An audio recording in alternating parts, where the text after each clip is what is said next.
चलो, तो आज हम लोग शुरू करते हैं एक बार फिर से क्या, विज्ञान में श्वसन और जंतुओं में गैसों का आदान प्रदान कैसे होता है, चैप्टर 2 है ना। चलो देखते हैं। देखो छोटू, जंतुओं में गैसों का आदान प्रदान कैसे होता है बताओ। जनरली अगर हम लोग जाने तो क्या कहते हैं जी कि नाक है और नाक द्वारा क्या करता है, हम श्वास को लेते हैं अंदर और बाहर छोड़ते हैं। क्या ऐसे ही वो प्रक्रिया होता है? तुम सो रहा है जी, ओए तुम खाली सोता है, काहे तो आंख कर रहा है, दोपहर में नहीं सोता है का, दोपहर में नहीं सोता है तो क्या करता है, क्या करता रहता है, रातों में क्या करता है,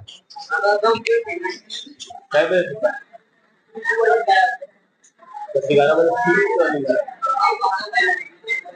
हम 2 बजे सुत रहे हैं, 4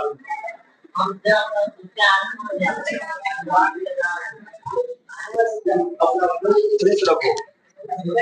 देखो, पढ़ने के लिए जो है ना, पढ़ने के लिए मूड दम फ्रेश होना दम जरूरी है, और नींद 6 घंटा एकदम जरूरी है। बिना 6 घंटा के मत उठो, समझा। एकदम मस्ती से चिल मार के सो जाओ और चिल मार के पढ़ो। ये नहीं कि मतलब पढ़ने के लिए 2 घंटा सुत लिया, 2 घंटा बाद उठ गए, नहीं। एकदम टाइमिंग बना लो कि 12 बजे सोतेंगे, एकदम 6 बजे बहने उठेंगे तो उठेंगे, बस पहले ना एक उठना। या 10 बजे सोतेंगे तो हम 6 घंटा जान लो 4 बज जाएगा, उसके बाद ही जगो। माइंड फ्रेश होना बहुत जरूरी है। माइंड फ्रेश नहीं रहेगा कुछ भी नहीं अटेगा दिमाग में, समझा। तो सोना बहुत जरूरी है, 6 घंटे, समझा। विद्यार्थियों के लिए अगर मूड फ्रेश नहीं हो रहा है उससे भी तो 8 घंटा सो लो। नींद बहुत जरूरी है, ठीक है। नींद देखो, जितना तुम नींद लोगे ना, अब ये नहीं कि 12 घंटा 24 घंटा नींद ले रहे हैं, समझा। नींद जितने लोगे ना, दिमाग उतना ही फ्रेश होता है, समझा। देखना, जैसे 6 घंटा का बाद नींद पहुंचेगा ना, दिमाग एकदम शांति एकदम महसूस करता है। ऊपर नीचे में रहता है ना, 4 घंटा 5 घंटा सोएगा ना, अगर टाइमली हो तो तुरंत बंधा गया तो बंधा गया, सही रहता है। लेकिन अगर तुमको नहीं होता है, 4 घंटा 4.5 घंटा तुम लेता है अगर नींद, तब तुम्हारा माइंड में इरिटेशन आएगा, चिड़चिड़ापन सा आता है, कोई कुछ बोलेगा तो चिड़चिड़ा जाएगा तुम, समझा। ये होता है, और ये तुम्हारे में हो रहा, नींद ज्यादा लो मेरे भाई, समझा। तुम क्लास में आते हो ऐसे करते रहते हो, हम देखते हैं तुमको बहुत बार, नहीं समझ में आएगा ना, ठीक है।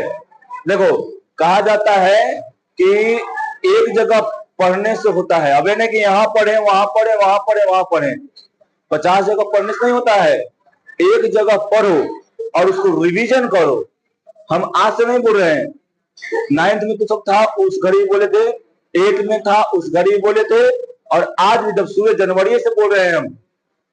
तुम कितना पढ़ रहे हो, कितना तुम सिलेबस खत्म कर रहे हो, उससे मतलब नहीं है तुम्हारा। इससे मतलब है कि तुम कितना याद रख पा रहे हो, तुम कितना रिवीजन कर पा रहे हो, समझा। इससे तुम्हारा मतलब है। ये होता है मतलब, देखो तुम जितना रिवीजन कर रहे हैं, तुम जितना रिवीजन कर लिया और तुम्हारे पास जितना याद है तुमको, वो तुम्हारा है। अब ये नहीं कि हम सिलेबस खत्म कर लिए पूरा, अक्टूबर यहाँ पे अगस्त में खत्म सिलेबस कर दिए पूरा, और तुम्हें कुछ आइए न रहा है, तो क्या होगा, तो कुछ उसका मतलब नहीं रहता है, समझा। तो आप लोग ये कीजिए कि रिवीजन कीजिए और उसके बाद नींद अच्छा लीजिए, समझे। आपके पास टेंशन बहुत होता है, हम देखते हैं आपके पास टेंशन क्यों होता है, हम आपको बाद में बताएंगे, समझे। आप सो क्यों नहीं पाते हैं बढ़िया से, हम आपको बताएंगे, ठीक है। देखो इधर, तो क्या है, जंतुओं में गैसों का आदान प्रदान। देखो, जंतु जो होता है वो कैसा कैसा होता है, बहुकोशिकीय भी होता है और एक कोशिकीय भी होता है ना। जंतु जो होता है वो बहुकोशिकीय भी होता है और एक कोशिकीय भी होता है, समझा। एक कोशिकीय जंतु का नाम जानता है, अमीबा होता है, पैरामीशियम होता है, ईस्ट होता है, वगैरह वगैरह बहुत सारा होता है ना। समझ में आ रहा है, बोलो। और बहुकोशिकीय में हम सब आते हैं, ठीक है। तो देखो जो एक कोशिकीय जीव रहता है उसमें देखो हम लोग तो जानते हैं भाई, जो बहुकोशिकीय जीव रहेगा उसमें एक स्पेशल ऑर्गन रहेगा जो क्या करेगा, ऑर्गन का मतलब अंग, ठीक है, एक अंग रहेगा जो क्या करेगा, उसको गैस को मतलब जो हमारे शरीर में है वो गैस को अंदर ले जाएगा और बाहर ले आएगा, ठीक है। लेकिन क्या होता है जो एक कोशिकीय रहता है, क्या होगा में अंग रहेगा? नहीं ना। क्यों नहीं अंग रहेगा जी? क्योंकि हम लोग जानते हैं कि कोशिकाओं के समूह को उत्तक कहते हैं और उत्तक के समूह को क्या कहते हैं जी, अंग कहते हैं। और यहाँ पर कोशिका के स्तर में बात हो रहा है तो अंग तो कहीं कहीं मतलब करोड़ों अरबों लाखों किलोमीटर दूर तो यहाँ पे है नहीं, समझा उसमें। तो क्या यहाँ पे जी सिर्फ कोशिका के बारे में हम लोग बात कर रहे हैं, कहाँ बात कर रहे हैं, कोशिका के बारे में बात कर रहे हैं, समझा। तो कोशिका यानी एक कोशिकीय जीव में कैसे होता है, सोचा है कभी कि जो एक कोशिकीय जीव रहता है वो कैसे गैसों का आदान प्रदान करता है, सोचा है कभी? नहीं ना, सोचे ना। लेकिन देखो तुम्हारा माइंड जब कभी भी अगर ये क्वेश्चन कर रहा है तब समझो कि तुम्हारा माइंड एक्टिव है, समझा। क्वेश्चन करना है खुद से, क्यों, है ना। जब पढ़ रहे हो तो यहां प्रश्नवाचक चिन्ह लगाया करो, दिमाग में क्रिएट किया करो प्रश्नवाचक चिन्ह और उसको दिमाग से सोचा करो कैसे, क्यों हो रहा है ऐसा, क्या किस प्रक्रिया के द्वारा हो रहा है ऐसा। नहीं आ रहा है सामने वाले से पूछो, नहीं आ रहा है अपने टीचर से पूछो, है ना। नहीं आ रहा हो सकता है तुम्हारा दोस्त जानते हो तो उससे पूछा करो, है ना। लेकिन प्रश्नवाचक चिन्ह को लगा देना है, समझा। अब वो प्रश्नवाचक चिन्ह को क्या करो, अपने से दिमाग से मतलब उसको सुलझाओ, उसको सोचो, जितना सोचोगे प्रश्नवाचक चिन्ह लगाकर उतना ही तुम्हारा माइंड क्या करेगा, ग्रो करेगा, डेवलप करेगा, समझा। हम लोग प्रश्नवाचक यानी हम लोग तो प्रश्न उठाते ही नहीं है, जब प्रश्न ही नहीं उठाएंगे तो क्या हम लोग कोई भी क्वेश्चन का आंसर ढूंढ पाएंगे, नहीं ना। हम कहते हैं कि तुम लोग क्वेश्चन बना के ले आओ, ये चैप्टर खत्म हो गया बना के ले आओ, बना के एक दो लाता है बाकी सब गायब रहता है, नहीं बना के लाता है, वो क्या करेगा, कुछ नहीं कर पाएगा। जो क्वेश्चन करता है, इतना याद रखना, जो पढ़ता है वही क्वेश्चन करता है, समझा। जो नहीं पढ़ेगा वो क्वेश्चन नहीं करेगा, ठीक है। तो देखो निम्न श्रेणी के जंतुओं जैसे एक कोशिकीय जीव, उदाहरण में कौन, अमीबा, है ना, पैरामीशियम में श्वसन गैसों का ऑक्सीजन तथा कार्बन डाइऑक्साइड का आदान प्रदान कोशिकीय झिल्ली में कौन से प्रक्रिया जी, याद रखना, ये तुम्हारा इंपॉर्टेंट पॉइंट, ठीक है। सीधा बात सीधे रहेगा क्या कि एक कोशिकीय जीवों में कोशिका गैसों का आदान प्रदान कौन सा प्रक्रिया के द्वारा होता है, तो विसरण प्रक्रिया के द्वारा होता है, काम खत्म, यही याद रखना है बस। बाकी का मैं ताम झाम क्या है सब हटा दो, ठीक है। ये तुम्हारा एक नंबर में क्वेश्चन है, ठीक है। अब देखो बहुकोशिकीय में क्या होता है जी, एकरा में देखो बहुकोशिकीय जंतुओं जैसे में वो हाइड्रा क्या है, एक जीव है जो बहुकोशिकीय है। बहुकोशिकीय का मतलब क्या, जो बहुत सारे कोशिकाओं से मिलकर बना होगा, है ना। तो अब देखो यहाँ पे ओकरा में श्वसन क्या होता है जी, आदान प्रदान किसके द्वारा होता है, बताओ बोले, विसरण। देखो हम लोगों में जो डेवलप होता है ना ये बहुकोशिकीय जीव जो बहुत डेवलप होता है, उन सबों में क्या होता है, उन सबों में एक अंग रहता है जो गैसों का आदान प्रदान मतलब कर सकता है। लेकिन यहाँ पे जो हाइड्रा है ना ये वेल डेवलप नहीं है। वेल डेवलप का मतलब क्या, अच्छा से वो मतलब पूरी तरह से वो विकसित जीव नहीं है। इसलिए यहाँ पर हाइड्रा में क्या होता है जी, विसरण के द्वारा होता है। यहाँ से क्वेश्चन बन सकता है ना कि हाइड्रा में किसके द्वारा मतलब होता है, क्या श्वसन है, तो विसर्जन के द्वारा होता है। या तुमसे ये भी पूछ सकता है कि हाइड्रा कैसा जीव है, एक कोशिकीय है कि बहुकोशिकीय है, ये भी तुम्हारा क्वेश्चन उठ गया, उठा ना। देखो क्वेश्चन उठा, सवाल का जैसे ही क्वेश्चन तुम्हारे मन में उठा वैसे ही उसका उत्तर मिला ना है, तो क्वेश्चन उठाया करो, सोचा करो। अब देखो यहाँ पे हाई खोजिया जी ऐसा एक का तक कोई भूलवे न कर वाला है ना, इसको ना भूलने का कारण क्या है, इसके बारे में हम लोग बचपन से पढ़ते आ रहे हैं, जब से होश संभालते हैं लगभग कहा जाता है कि चौथा पंचमा में हम लोग होश अच्छा से संभाल लेते हैं, है ना। होश संभालने का मतलब अच्छा से याद रहने लगता है ना। तो वो उसी समय से हम लोग क्या करते हैं, इसके बारे में पढ़ने लगते हैं। जो इंग्लिश मीडियम पढ़ता है वो तो चौथे क्लास से पढ़ना शुरू करता है, अमीबा, है ना। कहता है कि what is amoeba, amoeba is a unicellular animal, है ना। ऐसे करके वो क्या करता है, क्वेश्चन करते रहता है, अपना बेचारा जानते रहता है, समझा। Amoeba has a no shape, ऐसे बोलता है, इंग्लिश गलती नहीं बोल रहे हैं देखो इधर पहले, समझा। तो अमीबा में कोई आकार नहीं होता, ऐसा कोई आकार नहीं होता है, ये अपना खाना जो होता है फुटपाथ के द्वारा पकड़ता है, ये भी बता दिए हैं, है ना। फुटपाथ को फैलाएगा, जगह पकड़ के लेकर चला आएगा। तो देखो, तो ये क्या है जी, ये कोशिका झिल्ली है, इसका बाहरी वाला कोशिका झिल्ली है। ये कोशिका झिल्ली के द्वारा क्या होता है छोटू, गैस जो होता है अंदर जा रहा है, देखो जा रहा है ना अंदर, गैस अंदर जा रहा है,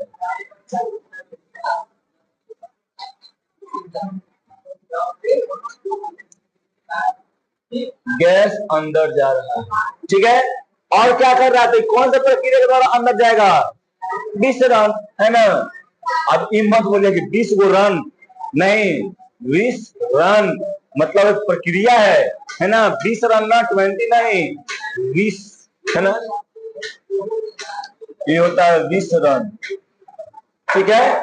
और यहाँ के द्वारा क्या होता है, ये बाहर जाता है, समझा, यानी ये बाहर गया, समझा ना। तो क्या हो गया जी, यहाँ पे गैस जो है बाहर तक किसके द्वारा, विसरण के द्वारा ही जाएगा।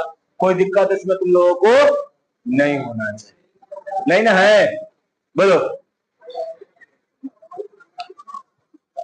तो अब देखो यहाँ पे, अब हम लोग चलते हैं उच्च श्रेणियों की तरफ। उच्च श्रेणी मतलब क्या, उच्च श्रेणी जंतुओं की तरफ, मतलब बड़े जीव, है ना। जैसे में क्या हो जाता है छोटू, मछली हो गया, राम जी का घोड़ा, हम लोग, है ना। ये लीवर है यार, एक फेफड़ा है और कुछ है ना। देखो उच्च श्रेणी के जंतुओं में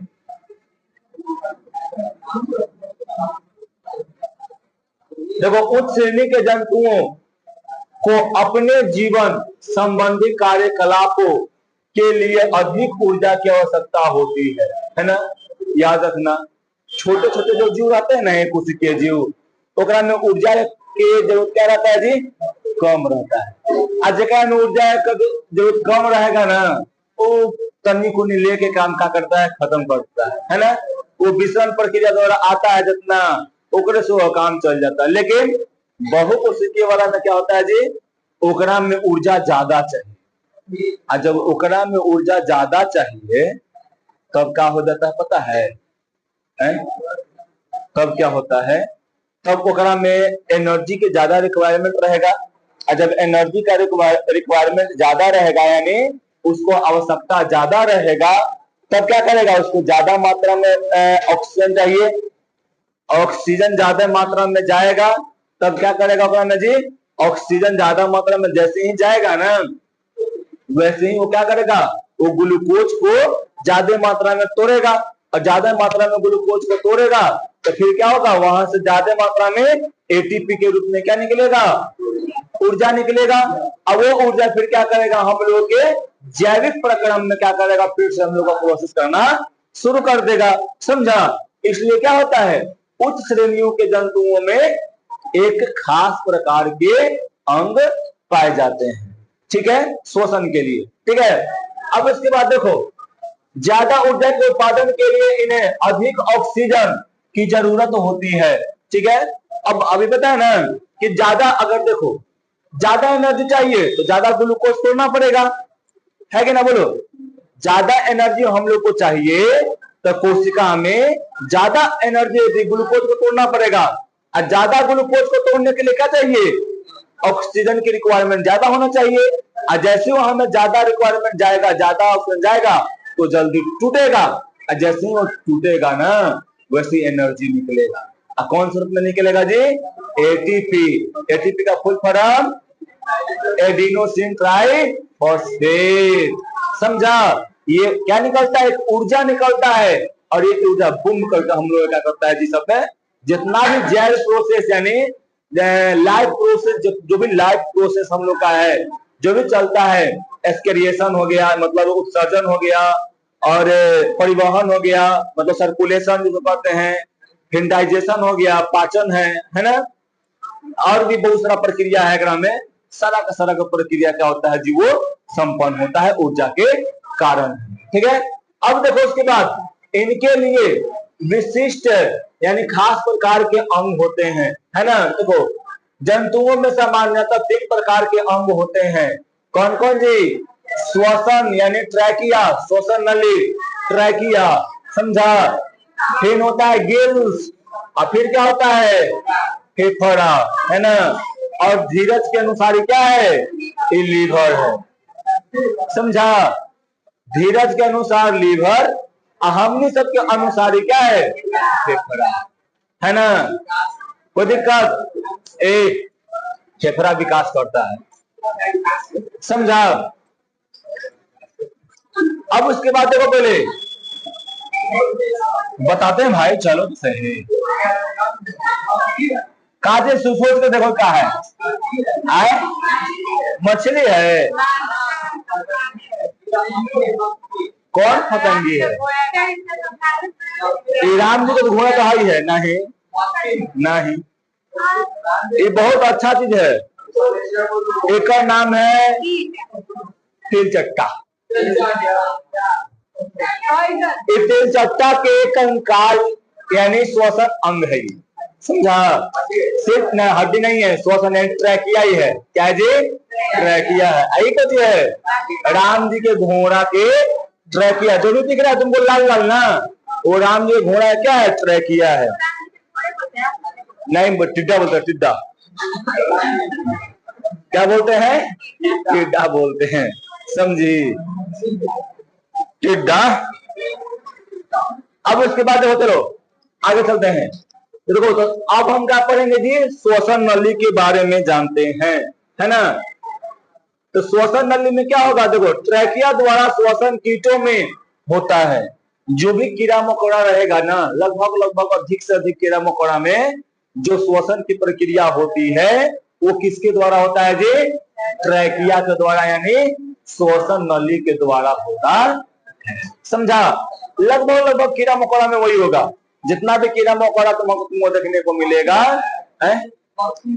लगभग वो बोल रहे हैं, समझा ना, हाँ समझा। अब उसके बाद देखो यहाँ पे, जैसे में टिड्डा, इसको इंग्लिश पता क्या बोलते हैं, ग्रास हॉपर, है ना, इसको ग्रास हॉपर इंग्लिश बोलते हैं, समझा। फिर देखो यहाँ पर तिलचट्टा यानी कौन, कॉकरोच, नाम सुनी होगी, है ना। देखो एक बात हम फतेह बताते हैं, कुछ मत करो, कॉकरोच उठाओ और लड़कियों के समूह में बिक दो, नहीं लड़की के समूह में बिक दो कॉकरोच, फिर देखो तांडव, लड़की सब इतना भागेगी सर, इतना भागेगी सर कि अपने से नाक मुंह सब तोड़ लेगी सर, कुछ नहीं करता है, हाँ वो बीमारी फैलाता है, बताएंगे। देखो सुनो, लड़की के ग्रुप में बिक दिया ना, रुको पहले, लड़की के ग्रुप में बिक दिया तो समझो कि उसका कल्याण हो गया। आजादे कौन सा लड़की ग्रुप में, सहरिया लड़की ग्रुप, है ना। सहरिया लड़की के लिए बिक देबू ना तो वो सब बिना मोहब्बत के मर जाती सर। एक तब फेस मार रहे फेसियल वाला पूरा एकदम एगो एगो कौन आवाज में जो उजरा ना है थी यार, अरे वहाँ वाटर प्रूफ आता है, मेकअप मार ले रहती है सर, है ना, वो पूरा अपने में नोच नोच के बखोर लेगी पूरा, जितना मेकअप रहेगा सब ओकर नोच से भागे के फिर में, समझा। आ गिरे पड़े तो इतना भागेगी सर, इतना भागेगी ना। हाँ साटा रहो, हाँ समझा। अरे मत पूछो भाई, देखो एक बार हमारा आया अगुआ, है ना, ओकरा में वो लड़की जो थी ना, वो थी तो मतलब बेचारी, देखो किसी लड़की की शिकायत नहीं करना चाहिए, हम नहीं कर रहे हैं शिकायत, जो था उसमें, है ना, बेचारी सांवला थी, है ना, सांवला थी। वो जो है फिर उसके बाद हम घरे वाला कहे कि ना ना हम प्यार नहीं करेंगे, वही लड़किया के फोटो हुआ को आया रेमिनी मार, रेमिनी, हाँ हाँ हाँ हाँ भाई, हम घरे वाला पसंद कर दिया, समझा। अब ओकर बाद ओरिजिनल फोटो देखा गया ना, तब बाप कहा गया कि ना बाप रे बाप, हम फिर कहे कि बाप रे बाप हम बच गए, रेमिनी मारे वाली तो बियाह हो चल, है ना। चलो उसके बाद देखो, तो ए लड़का सुनो, तो कॉकरोच यानी जो कीचड़ में होता है श्वसन किसके द्वारा होता है जी, ट्रैकिया के द्वारा, यानी श्वास नली के द्वारा होता है। ट्रैकिया शरीर के भीतर स्थित है, शाखित, शाखित का मतलब जानता है, शाखा में बटा हुआ रहता है, कैसे पेड़ में बहुत सारा शाखा निकला रहता है ना, उसी प्रकार क्या होता है, शाखा निकल रहता है। जैसे देखो यहाँ से क्या होता है, शुरू है, देखो इधर सब बटा हुआ है ना, ये सब क्या है, ट्रैकिया है, बटा हुआ है, देखो एक देखो ये सब क्या हुआ है जी, ये सब बटा हुआ दूसरा भाग में है ना, यही क्या है इसमें, ट्रैकिया है, ठीक है। तो याद रखना है कि हवा भरी नलिकाएं हैं जो एक सीधे उत्तक के संपर्क में रहता है। सुनो, यहां से क्वेश्चन आ सकता है कि ट्रैकिया किसके संपर्क में रहता है, तो सीधा ये किसके रहता है जी, उत्तक के संपर्क में रहता है। ट्रैकिया जो है किसके संपर्क में रहता है, कीटों में किसके संपर्क में रहता है, तो उत्तक के संपर्क में रहता है। सीधा ये किसके संपर्क में रहता है जी, उत्तक के संपर्क में रहता है, तथा दूसरी ओर कहाँ रहता है जी, श्वास रंध्र यानी बाहर खुलता है, यानी अलग बाहर यानी वायुमंडल में रहता है, जेकरा से श्वास अंदर लेगा और लेकर सीधे कहाँ भेज देगा, उत्तक के पास भेज देगा। उत्तक क्या करेगा, वहां से ले लेगा ऑक्सीजन को, वो पहुंचा देगा कोशिका में, और कोशिका में क्या हो जाएगा जी, वहां पर कोशिकीय श्वसन होगा, वहां ग्लूकोज टूटेगा, ग्लूकोज टूट के एटीपी का निर्माण होगा, और एटीपी का निर्माण होगा तो हम लोग जो भी कीड़े मकोड़ा है ओकरा में क्या क्या होगा जी, लाइफ प्रोसेस यानी जय प्रक्रम शुरू हो जाएगा, ठीक है, समझा। तो सुनो, तो हमें के दोनों पार के लाना है। हमको याद है पिछले बार हम कुछ दिए थे होमवर्क, तब तो हम दिए थे, हमको याद है, हम चित्र पाड़ने के लिए दिए थे, हाँ एक सुमाता का दिए थे, हम अभी देखेंगे क्लास के बाद। तो ठीक है भाई, जो का बात होगा हमको दिखा देना, काम करते। अब सुनो, एक शांति बाबा, शांति, देखो एक का कीटों में ट्रैकिया द्वारा श्वसन में, देखो एक का कीटों में ट्रैकिया के द्वारा श्वसन में गैसों का आदान प्रदान रक्त या रुधिर के माध्यम से नहीं होता है ना। याद रखना, एकरा में रक्त या रुधिर का मतलब क्या, खूने होता है, रक्त का मतलब खून होता है ना। एकरा में क्या होता है जी, रुधिर के मात्रा से नहीं होता है, यानी रक्त के द्वारा से नहीं होता है, सीधे संपर्क में रहता है ये, है ना। हम लोगों में क्या होता है कि आता है ब्लड में रहता है हीमोग्लोबिन में आयरन रहता है, अब वो आयरन पकड़ के ले जाता है, समझा। लेकिन क्या होता है, ये कीड़े मकोड़ा में लाल रुधिर के द्वारा यहाँ पे कोई श्वसन नहीं होता है, ये सीधा ट्रैकिया क्या रहता है जी, उत्तक के संपर्क में रहता है ना। बताएंगे हम लोग, पढ़ेंगे ना हम लोग के बारे में तो बताएंगे। हीमोग्लोबिन वो पिगमेंट है, वर्णक है, जिसके कारण ही हम लोग का खून लाल होता है, समझी। समझ इसका कारण यह है कि कीटों के रक्त में हीमोग्लोबिन या उसके जैसे कोई रंजक जिसमें ऑक्सीजन को बांधने की क्षमता नहीं पाए जाते हैं।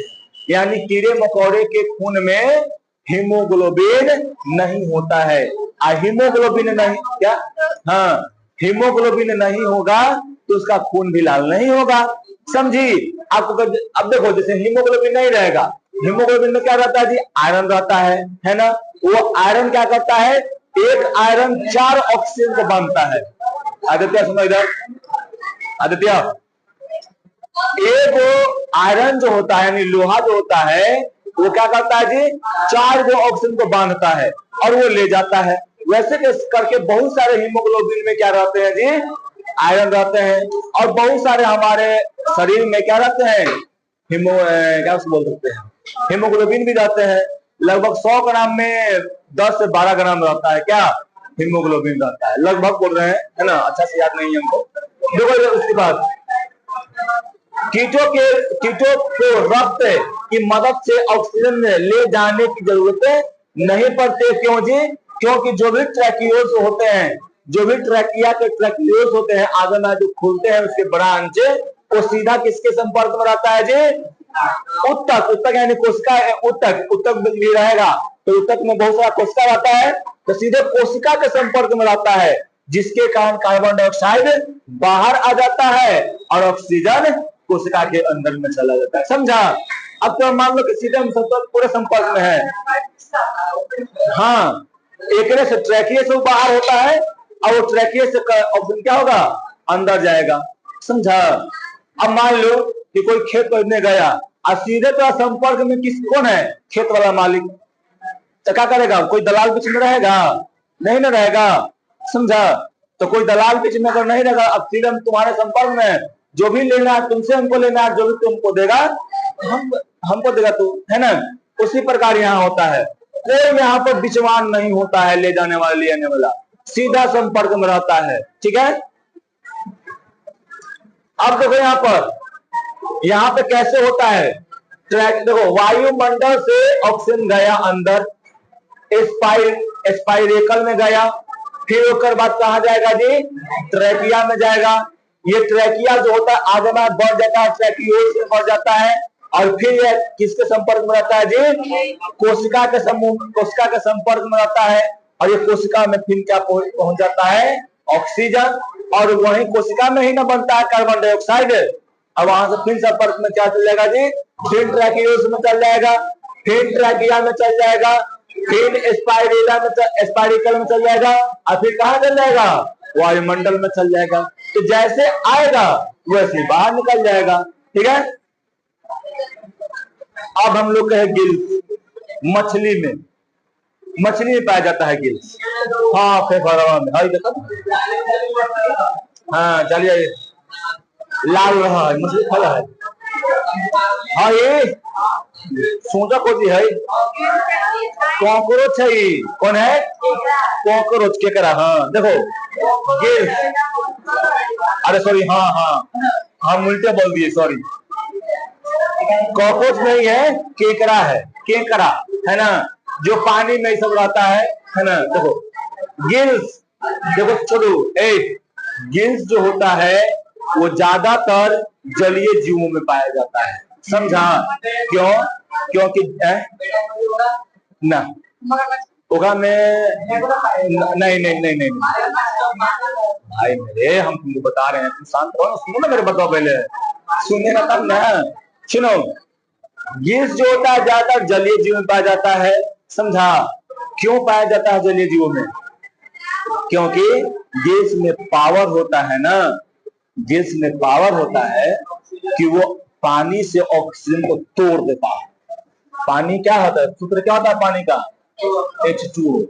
एकराई तोड़ता है और तोड़ के ऑक्सीजन को बाहर निकाल लेता है, हाइड्रोजन को अलग कर देता है। गिल्स में पावर होता है। समझा? इसी कारण क्या होता है? गिल्स रहता है जलीय जीवों में, और जो गिल्स रहता है ना, सीधा जल के संपर्क में रहता है, जल के सीधा संपर्क में रहेगा। समझा ना? अब देखो यहाँ पे गिल्स जलीय जीवों में पाए जाने वाले एक विशेष प्रकार के श्वसन अंग होते हैं जो उन्हें पानी में घुले हुए ऑक्सीजन को अवशोषित करने और कार्बन डाइऑक्साइड को बाहर निकालने में मदद करता है। समझा? गिल्स क्या है जी?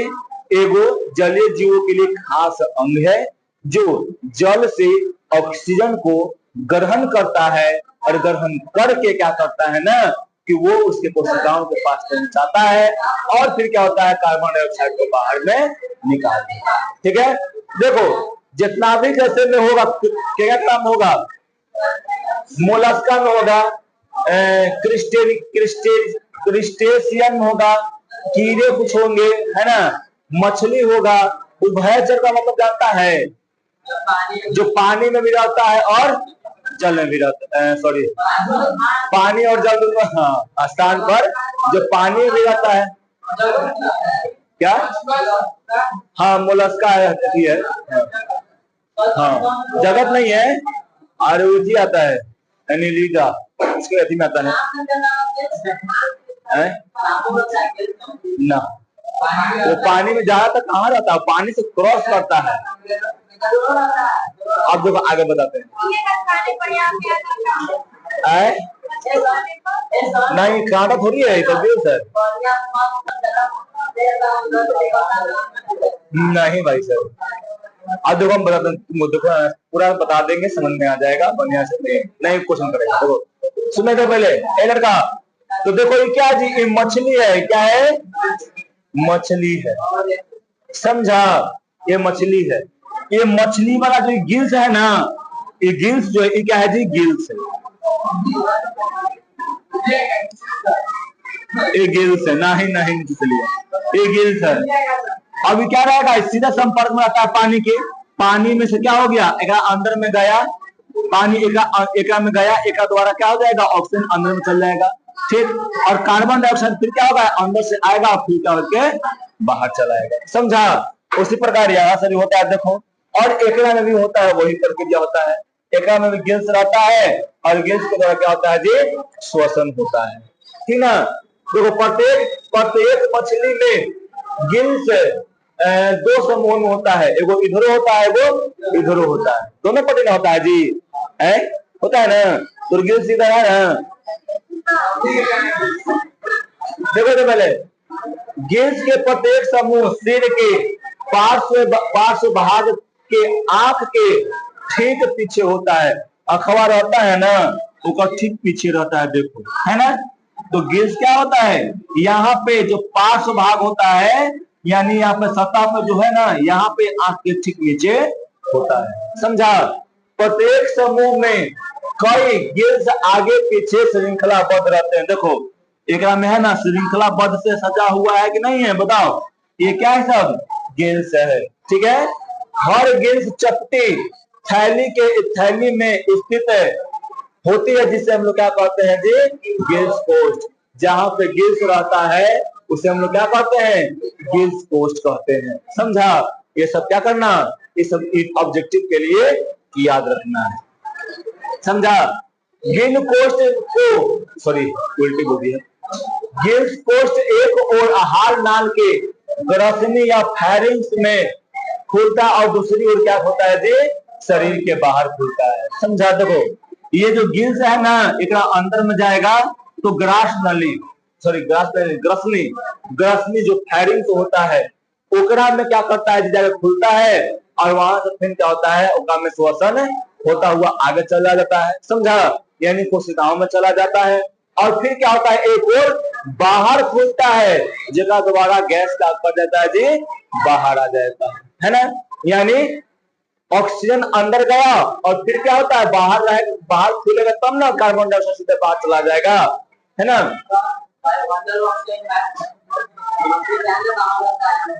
नहीं तरीका में गिल्स होता है ना, और गिल्स जल जो है, देखो कभी भी तो याद रखना, जो भी जीव का उत्पादन हुआ है, जो भी जीव बना है धरती पे, वो सब जल से ही बना है, समझा। कुछ का कैरेक्टर रह गया कि वो जल में जीवित रह सकता है, और जल में जीवित रहने के लिए ऑक्सीजन देखो सबको चाहिए। अब देखो ऑक्सीजन जो है वो सबको चाहिए, है ना। तो ओकरा में प्राकृतिक ने ऐसा बनाया कि वो क्या कर सके, जल से ऑक्सीजन को अपना ग्रहण कर सके, इसलिए में गिल्स आ गया। जगह में गिल्स रहेगा और जैसे ऊपर आएगा ना, जगह पावर नहीं है ना कि वायुमंडल से हम ऑक्सीजन को ग्रहण करके क्या करें, ग्रहण करके हम लोग ले सके। समझा? एक पावर है ये नहीं बोला, एक में कौन सा पावर दिया गया है, एक में सिर्फ और सिर्फ पानी वाला दिया गया है। समझा? जैसे कैसे होता है कि हम तुम्हें पावर देते हैं कि जाओ सिर्फ तुम 10वां क्लास को संभाल लेना, तो तुम्हारा पावर है, तुम्हारा सब बात सुनेगा पावर कि 10वां क्लास पर 10वां क्लास जैसे 9वां क्लास में जाएगा, क्या कहेगा, रे नहीं कुछ है मार कर धो देगा, घेर लेकर है मार कर धो देगा, है कि ना? तो अपने पावर में ही काम करता है। समझा? अब उसके बाद देखो, पहले प्रत्येक गिल कोष्ठ में गिल क्या होता है जी, गिल पटलिकाएं होते हैं, है ना? फिर उसके बाद देखो पटलिकाएं मतलब पट्टी जैसा होता है, बहुत सारा पट्टी से देखो इसे ऐसे तुमको देखेगा ना तो बहुत सारा, हाँ देखा होगा सब। गिल पटलिकाएं गलफड़ा में स्थित पतली चादर जैसी संरचना होती है जो गैसों का विनिमय करने का जिम्मेदार होता है ना जी। वो क्या करता है ना, गैस होता है, गैस पटलिकाएं होते हैं जो गैसों को आदान प्रदान करने में, विनिमय का मतलब होता है आदान प्रदान करने में मदद करता है। ठीक है, तो दिक्कत इसमें नहीं ना। अब उसके बाद देखो, मछलियों में जल की धारा मुख की ओर आहार नाल से फैरिंग्स, फिर ग्रास नली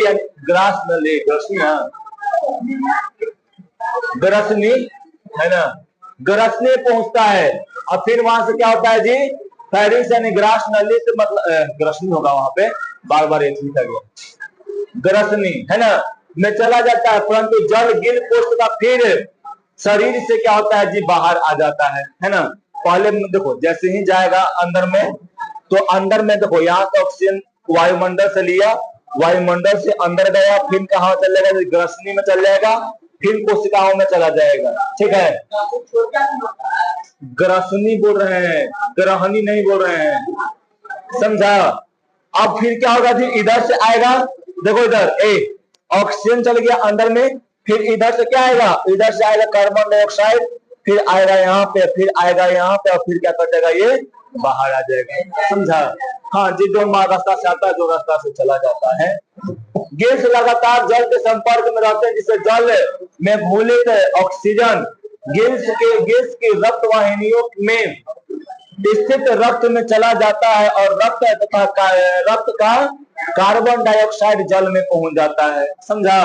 जो भी रक्त में कार्बन डाइऑक्साइड रहता है वो जल में, और जो भी ऑक्सीजन रहता है वायु जल में से लिया गया रहता है, वो सब क्या होता है जी, कोशिकाओं के पास चला जाता है। ठीक है, श्वसन गैसों का आदान प्रदान और जल के बीच विश्रम के द्वारा होता है। समझा? यानी श्वसन गैसों का आदान प्रदान जो होता है वो जल के बीच में किसके द्वारा होता है जी, विश्रम के द्वारा होता। ठीक है, देखो यहाँ पे कुछ अ के शुरू किए है ना, लड़का यहाँ पे जानना, अ के शुरू की का मतलब क्या होता है। अ के शुरू की का मतलब वो होगा जगह में रीढ़ का हड्डी नहीं रहेगा। समझा ना?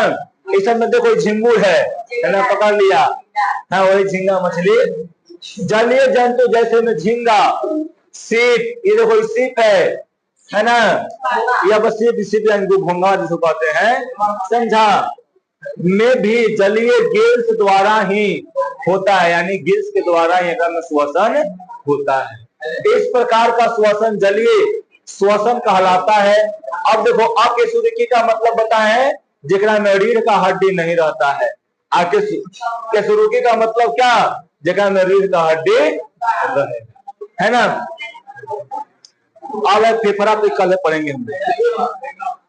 देखो बेंगवा में लंग्स होता है, ऐसा लंग्स होता है बेंगवा में, हाँ नहीं गैस नहीं होता है। जब पानी में रहेगा ना तो त्वचा का शोषण करता है। समझा? और कदर बताएंगे आगे ना, पढ़े इसके बारे में, यही तो कह रहे हैं। देखो पहले बताएंगे तो फिर तो क्या कर जाएगा, पढ़ ले ना। देखो अब जानो, अब तुम्हारे अंदर जिज्ञासा रहना चाहिए कैसे मतलब ये लेता है स्किन के द्वारा। समझा? अब कैसे लेता नहीं बताएंगे, तुम जिज्ञासा को कल बताएंगे, समझा ना? तो कल बताएंगे तो कल बताएंगे, ठीक है। तो आज के लिए इतना ही है ना, आप लोग इसको पढ़िए, समझ में आया इतना ना, बोलो।